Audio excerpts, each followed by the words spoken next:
A Bossani mafinga nyonso finga Kabila Kalatea en 2022, tango Kabila Zali Kokima 2021, 2022. A Bossani makamnyo so finga kie a commis le pro Kabila alingi bazongisa Kabila na Congo.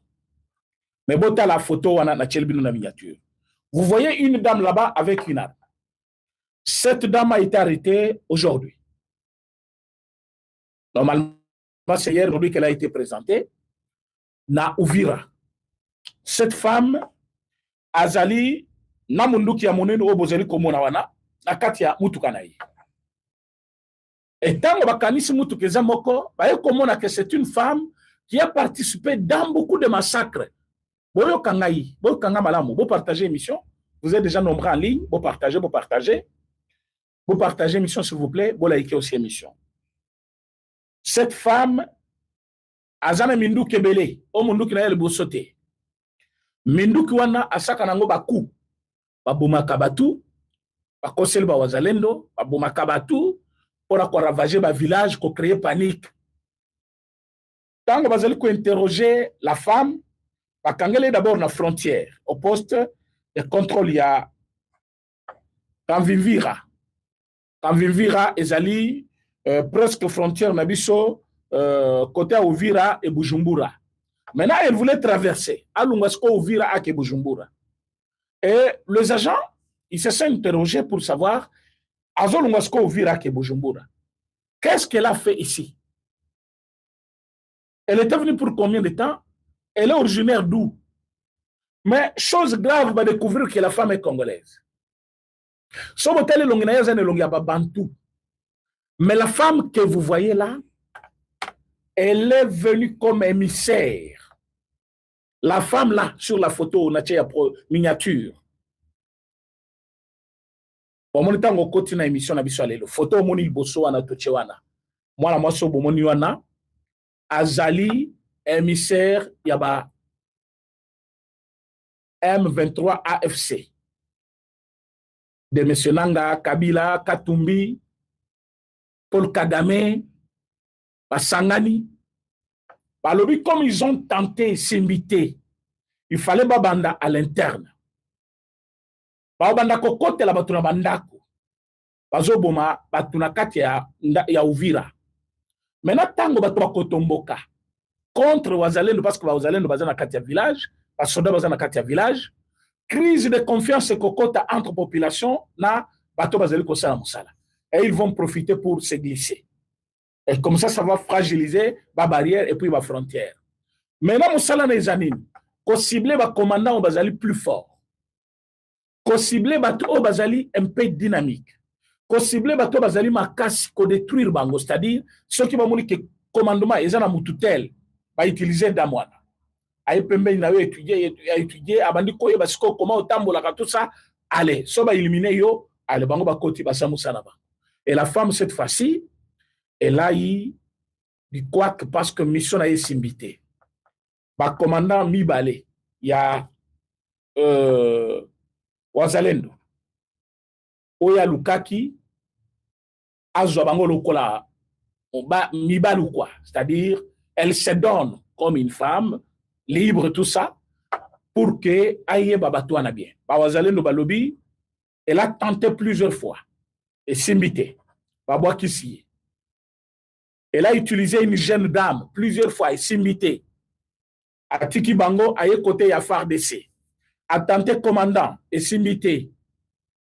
Et cette femme a participé à plus de 3 crimes na Uvira.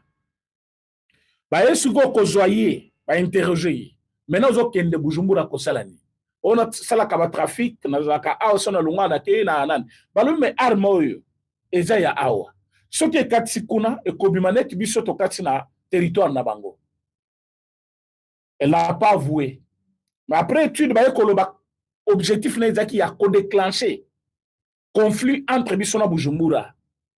À cause de l'arme, batu akuna ba otomboka. Infiltration et kozala. Tant au côté na bango na kwak directement, bango ba kozo moyen ya ko profiter situation, ba ko banda ko poussana, parce que nous serons préoccupés à répondre na ba préoccupation sur ya Bujumbura, ko bundana bango tout ça. Regardez comment le Rwanda utilise même des femmes congolaises, des enfants du pays. Parce que dans M23, il n'y a pas que les Rwandais. Il y a des Congolais oyo, pas par leur volonté, mais utilisés. Bamuso bakangama kila makasi, bamuso bakendaki kuna par le koso, cupidité, bakeko lukambongo. Omoni bao bakangaki na makasi, omoni bao na Kisangani. Bazongi ebele, plus de 28 personnes. Bazali ko relater calvaire na bango.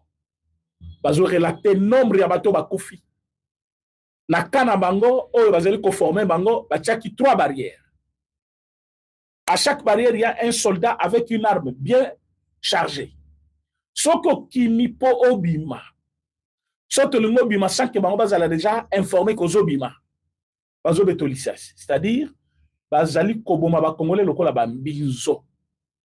Soso côté na centre de formation na bango wana, obima, il faut motorola na bango kuna eleli, telle personne a le zo le kawana. Soko ye bango na bazumbela kuna te. Kaka nengo zo le kawana ebebela liwana. Babwaki. Bazali hôpital sobeli okufi na yo. Na centre de formation. Kolé ya malonga ezate. Bango balobi to koma ki ko souffrir. Bazo sel sabiso ba avo forcer lokola ba esclave na bango. 2 fois bazo utiliser bango combat si na bango. Alors que bazo bala mibal. Alors le monsieur dit moi je suis soldat. Tana moni makambo zo sama na kati ya bakawana. Je me suis dit jour na kozwa kaka trou. Mais atali simanaye bandaki kolela bato bazaki ebele o balongwe baye so botali nombre na bango nyonso bakimi bayaki na santé moko médiocre mais babandi kolisa bango bakomi bien wana nde bakangaki bango na makasi et plupart sont de mineurs na bato wana plupart bazali ba mineurs oyo sikoyo babandi kozonga. Mais qu'est-ce que je puis remarquer quand il relate cette histoire là azolo bakeba o bazali ko kanga bango o bakende musala wana c'est plus des Congolais o bazali utilisé par Paul Kagame lo bazana salaire moko ya likolo bango pona bango za business so baye batali na ndako oyo mwana mobala azalaka bakangi bayawa soda moko azaki désarmé azakawa bazui kaka bongo bazui ba jeune bakekotisa bango kuna eza d'abord nini Rwanda azali à mesure il y a Kotinda un grand nombre de soldats sur les sols congolais. N'oubliez pas, je vous avais dit la semaine passée que bakomi kokundapé bato, batimuli pe libulu ya monene, bakondi bato amas. Et là, quand ils ont kosa maté na ba Rwandais, bazali so mutu akufi ba memi ba iko chana mutu ka bazonge para bango. Bake kundaye. Et tant bazo kunda, il n'y a pas de téléphone, il n'y a pas de caméra, il n'y a pas quoi que ce soit. Bakondi bazongi. Mais maintenant, makamuske bébé libango. Batunetu bakufaki na walikali bakufaki ebele. Moyen ko transporter bango ezate ba seule force commune bakondi bango. Wana ba Rwandais. Je parle bien de Rwandais, les soldats rwandais. Et Kagame a peur que atini ka ba soldats na ebele parfois que bitumba siko kozongela ye. L'état bango bazonga kuna kozala difficile bakuta na barrière ba congolais bazwa bango en otage. Alors akompe ko banga na ba soldats na ye. Maintenant le témoin wa Kimi, le rescapé Azolo Banine, alobi ba nombre ya basodo batikali kawa na Congo par rapport ya nenge ba Rwanda bakotaki le vrai soldat bataki Rwanda bakoza batikali 40%. 60% o ezali ya bato bakangi na makasi ba forcer ba tie bango kuna bazali incapable ya kobunda parce que bazaba militaire te ba yebi bitumba te akoyo bakobeta mundu ki mayebi te komani yango comme il faut. Alobi nombre ya ba Congolais baza siko na kati ekomi komata. Il faut to senga bango ba fongola siko ba tourner ba canon na bango contre ba Rwandais. To koboma bango parce que baza muke. La minute oyo, c'est ce qui va être fait. Yango momoni kobanga ya ba Rwandais ba boyi nanga aki ko se faire soigner te. Parce que bazo mona nanga komi danger. Ba moni nanga komi ne to kobanga nanga komi lokola peureux. Bolanda télévision te azokosa. Tout ce qu'il dit à la télévision, azola sa courage, c'est de bêtises tout simplement. Matalana, ndenge balobaka, nanga c'est un vrai otage ya ba Rwandais. Balingi déplacement na yete, balingi a voyager. Donc il y a comme kaka Goma, Ruchuru place bazoba tama, soit balungo kuna bakei Uganda, soit Rwanda, azali vraiment otage là-bas. à côté de mon côté. Il ne décide pas seul. Bazali contouré par Batunyo Soana. Mais biso tona mawana yete. Ezali vi yemoko aponaki asil sayango. Ezali yemoko aponaki asil sayango. Mais na problème biso tozolo ba infiltration ebele oyo ya bato bazali koluka bazwa Uvira. C'est par infiltration. Bazolo kaba neutraliser. Commandement ou ezali na bunya ou ezali na nani na niveau ya Uvira. Alors que les militaires au Baké ce sont des commandos. Ce sont des unités spécialisées au Baké avec objectif faire taire les armes aux environs de Uvira et puis avancer vers l'ennemi. Et c'est en train d'être fait. Maintenant, Bakanisaki a PTK Kabako utilisé. Regardez cette dame-là. Aza Mokolo, Aza une femme, son monnier de plus près, au corps respecté, une femme au foyer. Vous voyez qu'elle a une bêtise, elle a une normale. C'est une femme qu'on peut présenter à la présentable. Mais tu fais quoi, madame? Azok Taboulaba Minduki, Azok a opposé Uvira et Bujumbura, Azali Koluka, Azoba commando, Nisat commandant plutôt, il y a Nani, Bande Konabiso Banani, Ozalendo, Bakoma Mibali Naye pour que a neutraliser Bango, Azoluka, commandant, il y a Uvira, il y a armée, Nabiso FRDC, et tout ça, toujours dans le même objectif, comment avoir Uvira. Parce que Monique Uvira est communauté terrain, il y a résistance. Bazali Komonake, Denge Goma, Zalaki, Oebi, que Goma résista qui trop. Goma avait beaucoup résisté contre Nyamawana, ni tété, traîtrise, et commandant Bazaki Kuna, Goma Ligue Koyate. C'est comme ça, la minute Uvira est commis. Maintenant, pour se sauver de cette situation, il faut prendre des mesures. Il faut prendre des mesures. D'abord, communication est très importante. Regardez ce qui se passe. Bon, on a qui ordonnance moko eleki. Tina RTNC va publier qui ango. Le chef n'a jamais nommé au-delà de 4 ou 2 ou 3 DG. Nyon sobomoni na internet et na réseaux sociaux ils a chiffon. Ordonnance et unique ordonnance au Batangi, mokolo les 16. Au chef de l'État a signé qui peut Batangi yango. Ezali ordonnance. Ou Ezali nommé directeur général des contrôles de marché public, M. Katembo Kumakingo. L'unique ou a nommé comme DG na ordonnance one. Moutouami Balazali, secrétaire général, près le Conseil économique et social, M. Jean-François Napoléon. Troisièmement, Tozalina, ambassadeur de la RDC auprès de la République du Soudan, M. Wabenga Kalebo Théo. À part ces 3 personnes, il n'y a pas eu une autre ordonnance. Mais tant que Toleki Lelo na Bamédia, qu'est-ce qu'on n'a pas vu?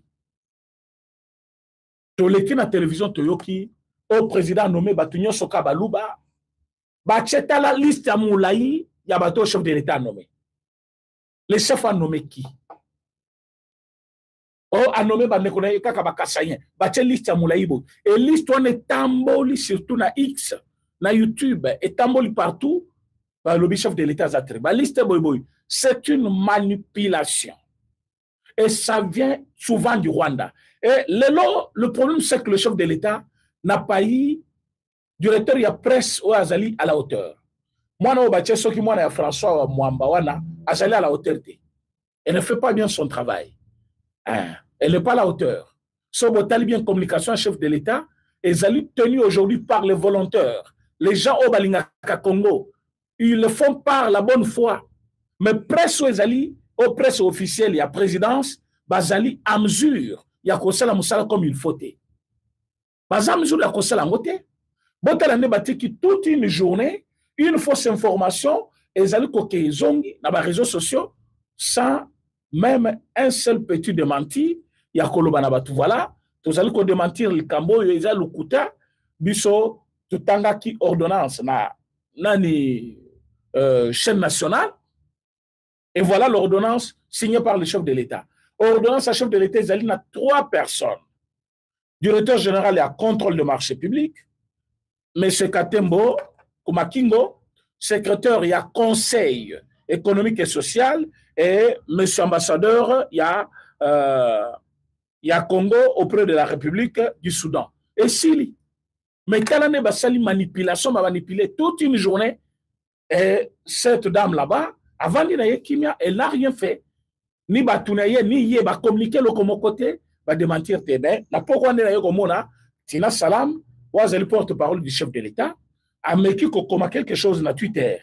A commis la Twitter à lobby, voilà l'unique ordonnance lue à la télévision. Tout ce que vous avez vu, ce sont de fac. Donc, il n'y a pas la vérité dedans. Mais ça, c'est le travail des Rwandais. C'est leur travail. Comment instrumentaliser les Congolais. C'est ce que Kabila est en train de faire maintenant. Parce que tout côté n'a problème. Mais c'est cette Kikouni était de la partie. Mais c'est cette Kikouni, un commerçant au Congo, lui qui vendait de varèses, de tenues, hein, il y a sport, l'équipe nationale Nabiso, lui qui était spécialisé dans la Kamunaye, il y a commerce, il y a Bilamba, elle a choisi la politique, et il a plutôt choisi la politique. Mais politique, il a choisi. Il a encore débutant, il doit avoir beaucoup de maîtrise. Il prend trop le devant, ce qui fait qu'il parle des choses parfois qu'il ne comprend pas. Tomonier, la Kenya, aux côtés de Kabila, aux côtés de Vwemba, aux côtés de Frank Djongo, ce qu'il a oublié est que Frank Djongo a kozonga poto, Vwemba a kozonga poto, Kabila zo ki ma justice a koya wate, Matata Pe a zo ki ma justice a koya wate, Bazaba Tumi Bale déjà condamné par la justice congolaise. Et Bangonde Bazaki ba ténor, il y a Elokwana. Et lui, cette Kikoun, il pense qu'il doit regagner Kinshasa. A commis la Twitter naïe à lobby, objectif samedi, rentrer à Kinshasa. Mais l'État congolais aussi, Abangaka Moutouté, a contacté un nombre de Akangi Moutouté, sauf ce qui Moutou a changé à l'Inko Salisumabete. Cette Kikoun pense qu'en faisant beaucoup de bruit, Nazo Zonga Kinshasa, tant au Kenda qui Oebisaki Moutouté, tant aux Ali Kokende na Kenya, Oebisaki na. Tu as pris ton passeport, aucune ambassade, au foutimbo monayo, a pesé soba, a pesé qui visa, au Kenya n'engo kenakiwana, au sombi babiye na yo. A pesé bino 40 000, 40 000, 40 000. Au Zuyango, Bamoussou bazu $10 000, $10 000. Oh, bazali moins connu. Je pense que c'est ça, Bambongo, Babibika Pingwana, Bazuna Bamoussou, Pero, Bakoza bazu 10 000, soit 15 000. Bakamati Mbongo, Bakozonga na banda kuna bango. Mais yo, oyebi kovana na Congo, cette Kikoun. Na yebi ko si ke Reimo Chibanda. Auta kipe Congo, Reimo Chibanda. Na yebi ke Moussousou anaso kabangi numbi. Azala kao. Bango na occupe place bazolo bate. Parfois bazo batama, pourtant bakokota to bate bazongi. Ba Moussou bakozongi la ba province. Mais cette Kikoun yazaka na Kinshasa. Ayebi que de part na yeba tout bayebi, a service ya deuxième million so yebi. Ayebi que tango avion ezeli komemaye kolungwa kuna po ekita na aéroport. Batu nyonso bakozala alerter, c'est-à-dire tous les services, bayebi que avion ya Kenya ekwei. Bakoyo kotala banani bazokita. Mais c'est cette Kikouni a eu déjà peur. Il a compris que ce qu'il a fait, c'était un acte qui révolte la constitution de la République. Il a compris que tout en étant aux côtés de M. Kabila, à n'importe quel moment, Bakoko Kangaye. Mais là, il a commencé à faire des bruits. Je voulais dire à cette Kikouni que Makele Lozali Kosala et Kobangi Saleta Congolais te, au Kendaki Yomoko, Nengo Zali Kozonga, Yobaki Bakozoyo. Bakozoyo, la loi est dure, mais c'est la loi. On a côté prison 5 fois, 6 fois. 7e fois, socialement, Bakoko Tsayoli sous prison. Pourquoi t'as prison? Alors, l'homme est samedi. Il a dit qu'il va rentrer. A tout niveau, infraction in la salle. Oui. Cette qui connaît, tu as besoin de infraction salité. Devant ton juge, Néokoloba, ni na salle Yamabe. Après, le juge a coupé sa réponse, Yamabe au salle. Mais à ce que je sache, bah, lobby que vous appelez détenteur d'un diplôme de droit, ce qui, c'est comment dit est vrai, ou est bien infraction sale. Aux occupés candidat président. On ne devient pas candidat président comme ça sans maîtrise même de la constitution. Il faut y avoir une constitution. Oui, bah, que dit la loi? Tango, mutu azali kokima justice, mutu azali kobomba mutu wana na ndako na ye soki justice et découvrir mutu wana kazali kovande pa na yo bakokanga na yo oyebi yango bien. Maintenant mutu azali kokima justice ou azali condamné, c'est celui-là qui a convoqué cette réunion oyo kendaki. Ozali ko participer à la réunion avec un criminel, quelqu'un qui est condamné pour la rébellion, condamné pour la haute trahison, quelqu'un qui est aussi condamné pour la détournement, là je parle de Matata, va convoquer réunion na bango, yo kimi mango okeyo okoti na ba réunion na bango. Ok ko sangana na ba tutozo benga ba criminel. Baza ba criminel financier, baza ba criminel physique, baza ko boma batu, baza ba criminel mususu, toko benga bango ba terroriste. Net bango wana. Maintenant yo sangani na bango bo trahir la constitution du pays. Kabila vandi na kanya ba rebelle, azali sécurisé par les rebelles, terroristes d'ailleurs. Yona bango bozali comme moral. Oyo bozo préparé bosala contre Congo, personne ne connaît. Ba réunion na bino ezaki ya huis clos. Ba réunion oyo boyo ko bimisa ba photo, bo bimisa ba nani. Le boso ba caméra, bolobi oboko koloba po batu bayo kabe, ozala makambo bosola ki kuna o biso to éviter.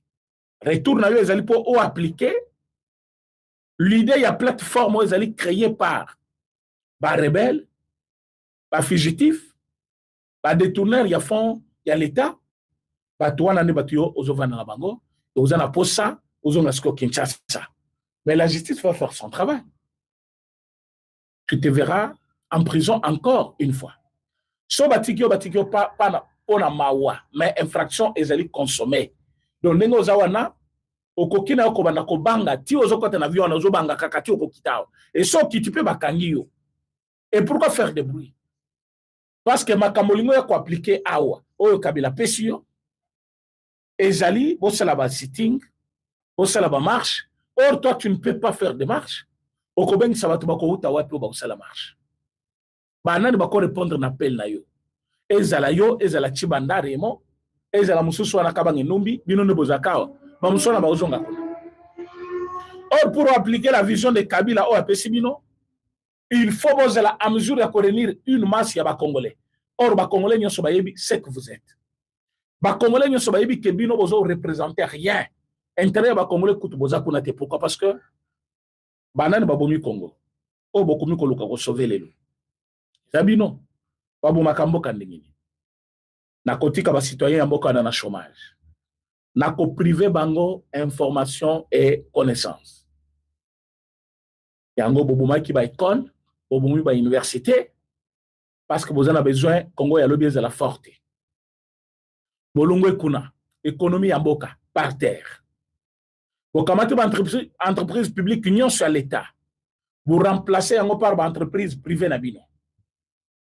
Bolongwe kuna obakisi eloko moko ya mabe koleka bo infiltrer armée ya Congo. Nani asalaka mixage na brassage, c'est toujours Kabila. Batu ya zali kovana na bango lelo na Goma baza banani ba rebelle o babu mboka oyo. Comment on peut sauver le Congo par le même personne oyo bazali koboma batu na Congo? Comment on peut sauver le Congo avec batu moko batiaki Congo à genoux? Comment yo bomi mboka bakamata sikoyo bapesa yo yango lisusu au salami? Yo allez-y comprendre avec moi qu'on n'a pas le temps à perdre avec l'histoire de Kabila et les autres. Il faut tous la concentrer sur place. Ba ministre nyon so ozali komona oyo. Na cabinet na bango bazali kocha kaka bato baza contre le régime. Ba journaliste kaka baza contre le régime. On dirait bozali kobokola ba ennemi bazwa makasi po ba kozongela bino. Bande ko balandi l'État congolais a compris que guerre tozo kenenango et comme kosenga minduki pona kosoma minduki fo moyibi esila guerre kote tozo kenenango ezo senga loyauté po muto aza na loyauté na Congo alinga Congo il faut azala muto ya Congo. Les étrangers que vous voyez bazo bundela intérêt na bango ya libanda mboka batu nyonso bazali sima Kabila bazali pour le Rwanda. Tout celui qui était derrière Joseph Kabila bakati ya Nairobi kuna bazali na lutte moko bazo bundela ba Rwandais. Ebisaki bino koma babizi makara baye ko ebisa Kabila balobi tango yo zwaka pouvoir oservaka kaka ngambo moko biso tozite ngambo ya Paul Kagame. Pourtant mango bazala Paul Kagame mais ba balinga ba se retrouver na ndenge na bango. Maintenant ils forment le bloc balobi to kende deuxième fois croyant que ba Congolais ko ba bosani nyonso bango basalaki ba force commune koboma ba société à l'état koboma ba jeune koboma ba jeune brillant nyonso baza contre le régime na bango. Ils ont instauré la dictature. Aujourd'hui ils veulent revenir pour nous imposer encore leur dictat. Ba Congolais solo ba kondi mabuzo ba wana esalimate.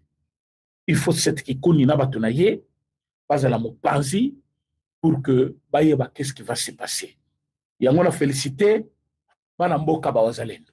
Le wazalendo en route vers Bunagana. Ça va chauffer. Bolaike émission. Bolaike émission s'il vous plaît vous partagez. Bolaike émission vous partagez. Le wazalendo bazu courage. Bakamati minduki bachela mapeka. Bamusuna makolo, bamusuna bamoto. Bamusuna bazaki déjà kuna na infiltration. Balobi photozwa Bunagana. Kagama alengi, Museveni alengi. Na Museveni atindi basoda. Je dis bien, Museveni atindi basoda na ye. Baya ko secourir na Bunagana. Mais cependant, wazalendo akomina na Bunagana te. Mais wazalendo ye moko a prononcé yango a publié yango a lobby tozo koma sikoyo Bunagana. Donde toza boye to komi ko compter ba minute na ba heure. Bitumba oyo tozali ko gagner yango avec beaucoup d'assurance tozo gagner bitumba oyo. Donc plus de 800, je parle bien 800 wazalendo. Plus de 800 wazalendo en route. Et pendant que Kabila kuna zali na kati ya kwak mais ce route na minute oyo pa na epé sa chauffe okolungwa na pouvoir okoyeba Congo izami. Lokola Kenya comme place à Koyamba tout ceux qui complotent contre le Congo oko découvrir qui sont les vrais Congolais. Même pas na yo na kuzo lumbe. Alors na minute oyo ki bazana shokuna Kagame pe pa na azana show azalis comment na ke soki tozuli subunagana danger na komi trop peine. Donc ndenge zali boilelo ba wazalendo ba FRDC ba bandi déjà libération. Je dis bien libération ya Bunagana. Ba bandi ko kende sikona ba périphérie nyonso ya Bunagana pona ko libérer Bunagana et c'est pour bientôt. Et je vous ai dit sur toutes les lignes de front ba soda na biso ba telemi, ba soda na biso ba tomboki, ba komi ko jire ke ba mona clair, ba kamuna bango etambola bien. Wana ezali attente ya ba Congolais depuis des jours et des jours. Depuis des années aussi. Au monde a kelelo Bunagana tozali ko récupérer ya. Oui, tozo ke no ko récupérer Bunagana. Ndenge tozo récupérer Bukavu na Goma. Tozo récupérer Bunagana. Parce que wazalendo balobi to koti ke la so bango tenté. Au koto toti kanam tozo attaquer partout au même moment. Baza mibali baya to bunda alors. Oh toza na cesser le fait. Cesser le fait zate. Bo bundande biso tozo ya. Obunda tozoya okome kolenga nini et bona bango kuna bazeli koko sabato na ba télévision na bango lokuta bayebi bien que chef de l'état a lobby on va aller jusqu'au bout, personne ne va fuir, personne ne va replier tokoyati na kati ya Rwanda bino bo sereba ceinture da bino. Donc nous sommes dans les bons chers Congolais, musali zeli ko salima d'une bonne façon. Recrutement au Rwanda zeli ko lancer et quoi aboutir kaka na morne parce que tout fait yango tina Rwanda tozo Bukavu tozo Goma tozo Bunagana vie zonga normal, c'est pour très bientôt. Il y a une distraction, il y a ce qui Porsche, Porsche ayo koyiba na Congo, ezali makambo ko etali bisote. Eza ba distraction ya bakabila wana. Okebite na rabank kuna za ba part na ye. Donc ndenge za bo bisoto se concentrer na makambo ya sécurité, makambo ya mboka, makambo bisoto zali komona ke tuza déjà sur le bon chemin, makambo zali kotambola bien parce que muto ko sabinote. Fachiaza PTT. Fachiala qui sou il est muruto que tu peux aussi subir 2 fois maintenant. Bazali ko accuser régime ya Kinshasa. Au régime ya Kinshasa za derrière biloko. Mais écoutez, la minute okuna bazokunda ancien premier ministre na bango, très populaire, très connu, aza loko la Etienne Tshisekedi azala kiao. Azo sala makambo na ye, peuple ya Kenya balingi. Na kati ya stade bato batomboki contre bino régime. Est-ce que c'est un problème na biso? Congo ayeko sani na makambo na bino wana. Hein? Congo ayeko sani na makambo na bino. Ndenge Rwanda komi komona pe Congo partout. Biso to mona kibino partout parce que vous occupez le territoire na biso. Mais kuna Kagame komi. Nazo mona ke pouvoir ya Kinshasa ezao. Bato ya Kinshasa ne bazana na sima iloko. Kinshasa tozali ko protéger ndemboka na biso. Le régime de Kinshasa au bozo benga régime de Kinshasa, c'est-à-dire le gouvernement central du Congo, bazali ko sa musana bango comme il faut pour notre pays. Et là, vous n'avez qu'à pleurer, vous n'avez qu'à faire tous ces bruits comme vous faites là, mais finalité pour Nabiso, to gagner Bitumba et toujours gagner Yango. Yango, tous les opposants que vous voyez. Le Sesanga, hein? Le Claude Machala, le Nani Mova Sakanya, et tout consort. Bah, c'est va comprendre que Fachaza fort n'a rien jeté. Et comme va comprendre Fachaza fort, bah, Kolukate Fachi a émergé. Il faut que ça va trick mokoya, net banzoube moko webanda kochuba. Mais Fachalobi, je suis vacciné. Je suis vacciné. Et je suis malicieux sauté. Bota la bato nani oyo Thomas Lubanga. Bravo, bravo, Luboyan Kachama. Le général Luboyan Kachama a outi kokangela biso sur plus de 14 batouana ya Thomas Lubanga. Ba commandant ya tindi bango bokende. Bo attaquer. Wana tozana Ituri. Luboyan Kachama kangi bango lisusu nyonso ba passer aux AV. Ba pesi ba référence à batuna bango baza déjà na pemeni ya Ituri. Ba kangi bango nyonso. Coup de chapeau na gouverneur militaire M. Luboyan Kachama. Tu fais un bon travail.